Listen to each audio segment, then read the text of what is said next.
Welcome to அல்டி பாஸ். அல்டி பாஸில் நீங்கள் இதுக்கு முன்னாடி பல வீடியோஸ் பார்த்துருப்பீங்க. இந்த வீடியோ கடைசி வரைக்கும் பாருங்கள். கண்டிப்பாக இண்டேன் கேஸ் சிலிண்டர் இல்லைனா என்ன மாதிரியான கேஸ் சிலிண்டர்ஸ் யூஸ் பண்ணக்கூடிய ஆட்களுக்கும் இந்த வீடியோ வந்து கண்டிப்பாக யூஸ்ஃபுல்லாக இருக்கும் அப்படின்னு நான் சொல்கிறேன். நீங்கள் வாழ்க்கையில் எதிர்கூட பார்க்காத பல விஷயங்கள் இந்த வீடியோவில் இருக்கும்.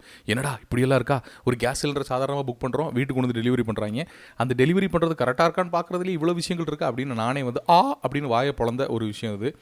ஸோ என்னென்னா, இந்த டெலிவரி அஷூரன்ஸ் அப்படிங்கிற ஒரு விஷயத்துலையும் ப்ரீ டெலிவரி செக் அப்படிங்கிறதுலையும் இண்டேன் அப்படிங்கிற அந்த கம்பெனி, இந்தியன் ஆயிலோட இண்டேன் அப்படிங்கிற கம்பெனி ரொம்பவே முக்கியமாக பல விஷயங்களையும் கொண்டு வந்திருக்காங்க. அது இன்றைக்கி நேற்று கொண்டு வரல, 2 வருடங்களுக்கு முன்னாடியே அது கொண்டு வரப்பட்டிருக்கு. ஆனால் இது வரைக்கும் அந்த விஷயங்கள் வந்து கடைபிடிக்கப்படுதா அப்படின்னா மிகப்பெரிய ஒரு கேள்விக்குறி தான். அது என்னென்ன அப்படிங்கிறத பார்க்க போகிறோம். ஒரு சிலிண்டர், கேஸ் சிலிண்டர் நீங்கள் புக் பண்ணதுக்கப்புறம் வீட்டுக்கு டெலிவரி ஆகிற கண்டிஷனில் என்னென்ன விஷயங்களை நீங்கள் செக் பண்ணி அந்த கேஸ் சிலிண்டரை வாங்கிக்கணும் அப்படிங்கிறது இதில் பார்க்க போகிறோம். இது நீங்கள் கேட்டு தான் ஆகணும். என்ன நடக்குது, ஏது நடக்குது அப்படிங்கிறது நமக்கு தெரியல. ஏன்னா ஆன்லைனில் கொடுக்கப்பட்டிருக்க விஷயங்கள், இது லோக்கல் டிஸ்ட்ரிபியூட்டர் சைட்லேருந்து இது நடக்கலை அப்படின்னா அதுக்கு என்ன காரணங்கள் சொல்கிறாங்க அப்படின்றது ரொம்பவே இன்ட்ரெஸ்டிங்காக இருக்குது அவங்க கேட்குறதுக்கு, நம்ம கேட்குறதுக்கு. ஏன்னா அவங்க அடிச்சு விட்ற கதையெல்லாம் பார்த்திங்கன்னா ஏகப்பட்டது சூப்பராக இருக்குது. ஸோ வீடியோக்குள்ளே போயிடலாம். ஸோ இன்றைக்கி வந்து நம்ம பார்க்க போகிறது இந்த ப்ரீ டெலிவரி செக் அப்படிங்கிறது என்னென்ன அப்படிங்கிறத பார்க்க போகிறோம். இந்தியன் ஆயில் கார்பரேஷனுடைய அவங்களோட யூடியூப் சேனல் இதுலேயே வந்து கொடுத்துருக்காங்க. நீங்களும் வந்து அதை பார்க்கலாம்.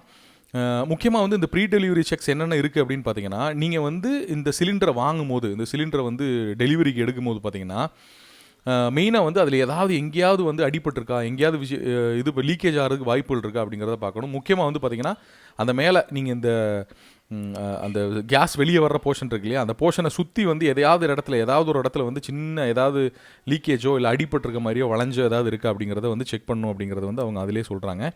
2வது முக்கியமான விஷயம், நான்லாம் வந்து அரண்டு போன விஷயம் என்ன அப்படின்னு பார்த்தீங்கன்னா, இந்த சிலிண்டரை தூக்கி, அதாவது ஒரு திராசு மாதிரி அவங்களே வச்சுருக்காங்களாம்.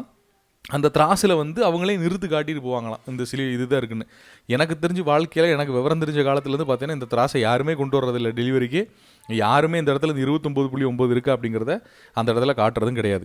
ஸோ இந்த கேஸுக்குள்ளே, இந்த சிலிண்டருக்குள்ளே இருக்கக்கூடிய இந்த வெயிட், இந்த 29.9 kg கிராஸ் வெயிட், அந்த சிலிண்டரும் சேர்த்து நான் சொல்கிறது கிட்டத்தட்ட 30 கிலோ. இந்த 30 கிலோ வெயிட் வந்து அந்த சிலிண்டருக்குள்ளே இருக்கா அப்படின்றத இன்றைக்கி இண்டேன் கேஸோ இல்லை எந்த கேஸாக இருந்தாலும் வாங்கிட்டு இருக்க யாருக்குமே இது தெரியாது. அது அவங்களுடைய அந்த டெலிவரியுடைய பார்ட். அதை நமக்கு வந்து ஒரு கஸ்டமராக அவங்க நிறுத்து காட்டி தான் ஆகணும். அந்த இது வந்து அவங்க வச்சுருப்பாங்க அப்படிங்கிறது தான் அவங்களோட வெப்சைட்டில் போட்டிருக்கு. பட் இது எந்த அளவுக்கு உண்மை அப்படிங்கிறது தெரியல. யார்கிட்டையுமே இருந்து நான் பார்த்தது கிடையாது. இந்த வெயிட் இருக்கா இல்லையான்னு நமக்கு தெரியாது. ஒரு சிலிண்டர் வாங்குகிறோம், அதுக்கு மேலே இந்த கவர் இருந்துச்சுனாலே வந்து அது ஃபுல் சிலிண்டர் அப்படின்னு நம்ம நினச்சிக்கிறோம். இந்த கவர் இப்படி போட்டுருந்துச்சுனாலே அது ஃபுல் சிலிண்டர்னு நினச்சிக்கிறோம். அதுக்கு எவ்வளோ வெயிட் இருக்குது அப்படிங்கிறதெல்லாம் நான் பார்க்குறதில்ல. பட் ஆஸ் பர் லா, இது என்ன அப்படின்னு பார்த்தீங்கன்னா 29.9, கிட்டத்தட்ட 30 கிலோக்கு வந்து 100 கிராம் கம்மி. இந்த ஒரு வெயிட் வந்து பார்த்திங்கன்னா ஒரு ஃபுல் கேஸ் சிலிண்டர் இருக்கணும். அது இங்கே கொடுத்துருப்பாங்க, நீங்கள் பார்த்தா தெரியும். நெட் வெயிட், உள்ளே இருக்கக்கூடிய கேஸோட வெயிட் பார்த்திங்கன்னா நெட் வெயிட் 14.2 kg இருக்கணும். அப்போ கிட்டத்தட்ட வந்து பார்த்திங்கன்னா 15 கிலோ வந்து இது மட்டும் வெயிட் வரும். இந்த சிலிண்டர் மட்டும் 15 கிலோ வெயிட் வரும். இது வந்து 14 kg இருக்கும். யார் வீட்லையா திராஸ் இருந்தது அப்படின்னா தயவுசெய்து எடுத்து நிறுத்து பார்த்துட்டு சொல்லுங்கள். காலி சிலிண்டர் இருந்துச்சுன்னா இந்த 16.2 kg இருக்கா, ஃபுல் சிலிண்டர் நீங்கள் வாங்கினீங்கன்னா 29.9 kg இருக்கா அப்படிங்கிறத தயவுசெய்து நிறுத்து பார்த்து சொல்லுங்கள். இது வந்து அவங்க நிறுத்து பார்த்து கொடுக்கணும் அப்படின்னு சொல்கிறாங்க. பட் யாருமே நம்ம கொடுக்குறது, இது எனக்கு தெரிஞ்சு கொடுக்குறது இல்லை. 2வது வந்து ஓரிங் அப்படிங்கிற ஒரு விஷயம் இருக்குது. இது நீங்கள் ஓப்பன் பண்ணி பார்த்தீங்கன்னா இந்த இடத்துல வந்து பார்த்தீங்கன்னா ஒரு ஓரிங் அப்படிங்கிற ஒரு விஷயம் இருக்குது. ஒரு ரப்பரில் வந்து பார்த்தீங்கன்னா உள்ள ஒரு ரிங் கொடுத்துருக்காங்க. இந்த ரிங்கில் லீக்கேஜஸ் வர்றதுக்கு வாய்ப்புகள் இருக்குது. அந்த ரிங்கில் லீக்கேஜ் வருதான்றதை அவங்க அங்கே வந்து செக் பண்ணி தான் கொடுக்கணும். அதை ஓப்பன் பண்ணி செக் பண்ணி தான் கொடுக்கணுன்றது ரூல். பட் யாருமே அதை பண்ணுறதில்லை அப்படின்னு எனக்கு தோணுது. இது என்னென்னா, அதை செக் பண்ணுறதுக்கு ஒரு டிவைஸ் வச்சுருக்காங்க. அந்த டிவைஸ் எல்லார் கையிலும் இருக்குது அப்படின்றாங்க. ஓரிங் லீக் டெஸ்டர் அப்படிங்கிறது அவங்களுக்கு கொடுக்கப்பட்டிருக்கும்.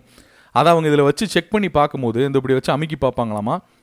இப்படி வச்சு அமுக்கி பார்க்கும்போது பார்த்திங்கன்னா அதில் ரீடிங் லைட்டாக மாறுச்சுன்னா, கொஞ்சம் ரீடிங் காட்டுச்சுன்னா அதில் வந்து லீக்கேஜ் இருக்குது அப்படின்னு அர்த்தம். அப்போ வந்து அந்த ஓரிங்கை வந்து உடனே வந்து பார்த்திங்கன்னா அந்த ரப்பரால் ஆனது அதை உடனே மாற்றிட்டு வேறு ஓரிங் போட்டு திருப்பி ரீஃபிட் பண்ணி பார்க்கும்போது அந்த லீக்கேஜ் இல்லாமல் கொடுப்பாங்க.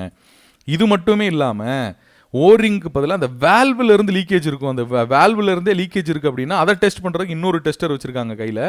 அந்த டெஸ்ட்டை வச்சு செக் பண்ணும்போது சப்போஸ் வேல்விலேருந்து லீக்கேஜ் இருக்குது அப்படின்னா வேறு வழியே கிடையாது, அந்த சிலிண்டரவே மாற்றிட்டு வேறு சிலிண்டர் உங்களுக்கு கொடுக்கணும் அப்படிங்கிறதெல்லாம் வந்து பார்த்திங்கன்னா இந்த இதோட செக் அப்படின்னு சொல்லப்படுது. இந்த மாதிரி லீக்கேஜ் ஏதாவது இஷ்யூஸ் இருந்துச்சுன்னா உங்களுக்கு கால் பண்ணுறதுக்கு ஒரு நம்பர் வேறு இருக்குது. 1906 அப்படிங்கிற நம்பருக்கு நீங்கள் கால் பண்ணலாம். எங்கேயாவது வந்து கேஸ் லீக்கேஜ் ஆகுது அப்படின்னா, இல்லைன்னா லோக்கலில் இருக்கக்கூடிய டிஸ்ட்ரிபியூட்டர் கூட நீங்கள் காண்டாக்ட் பண்ணலாம் அப்படின்னு சொல்கிறாங்க. எனக்கு தெரிஞ்சு இது புது விஷயங்க. நம்மளுடைய உரிமை இருக்குது இல்லையா, இப்போ நீங்கள் கேஸ் சிலிண்டரை இவ்வளோ தூரம் விலை கொடுத்து வாங்குறீங்க அப்படின்னா அதுக்கான உரிமை இருக்குல்ல, அது மெயினாக நமக்கே தெரியறதில்ல. ஓகே, லீக்கேஜ் ஆச்சு அப்படின்னா அங்கே ஏதோ ஒரு அசம்பாவிதம் நடந்துச்சு அப்படின்னா அதுக்குள்ள வந்து பாதிக்கப்பட போகிறது நம்ம தான், அவங்க கிடையாது. ஸோ இதில் இந்த லீக்கேஜ் அப்படிங்கிற ஒரு விஷயத்தில் வந்து ரொம்ப ரொம்ப ரொம்ப பெக்குலியராக இருக்கணும். ப்ளஸ் வெயிட் அப்படிங்கிற ஒரு விஷயம் நம்ம கரெக்டாக டெலிவரி பண்ணப்படுது அப்படிங்கிறது நமக்கு தெரியாது. டம்முன்னு தூக்கி போட்டாங்க அப்படின்னா அப்படி போடக்கூடாது அப்படிங்கிறத நம்ம சைட்லேருந்து சொல்லணும். ப்ளஸ் டெலிவரி பண்ணும்போது அந்த வெயிட் யாருமே வந்து அதை நம்ம கேட்குறதே கிடையாது, அதை நம்ம இது பண்ணுறதே கிடையாது. ப்ளஸ் இந்த ஓரிங் லீக்கேஜ், அந்த லீக்கேஜ் அப்பப்போ செக் பண்ணணும். அவங்க டெலிவரி பண்ணும்போதே வந்து அதை செக் பண்ணணும் அப்படிங்கிறது தான் கம்பெனி கொடுக்குறது. ஸோ இதுதான் நான் இந்த வீடியோவில் உங்களுக்கு ஷேர் பண்ணணும் அப்படின்னு நினச்ச விஷயம். ஸோ இந்த வீடியோ பற்றி உங்களோட கருத்துக்களை கமெண்ட் செக்ஷனில் பதிவு பண்ணுங்கள். இன்னும் இந்த இந்தியன் ஆயில் யூஸ் பண்ணுறவங்க இல்லைனா இந்தியன் கனெக்ஷன் யூஸ் பண்ணுறவங்க என்னென்ன விதத்தில் கம்ப்ளைண்ட் ரெஜிஸ்டர் பண்ணலாம் அப்படிங்கிறது வரைக்கும் இருக்குது. அதை நான் இன்னொரு வீடியோவில் பதிவு பண்ணுறேன். இந்த வீடியோ உங்களுக்கு பிடிச்சிருந்தா லைக் பண்ணுங்கள், சப்ஸ்கிரைப் பண்ணிக்கோங்க. கண்டிப்பாக உங்கள் ரிலேஷன்ஸ் யாராக இருந்தாலும், கேஸ் சிலிண்டர் வச்சுருக்க யாராக இருந்தாலும் ஷேர் பண்ணுங்கள். இண்டேன் மட்டும் கிடையாது, எந்த ஒரு கேஸ் சிலிண்டர் கம்பெனியாக இருந்தாலும் இந்த ரூல்ஸ் அண்ட் ரெகுலேஷன்ஸ் அவங்களுக்கு இருக்குது. இன்னொரு வீடியோவில் சந்திக்கலாம். நன்றி.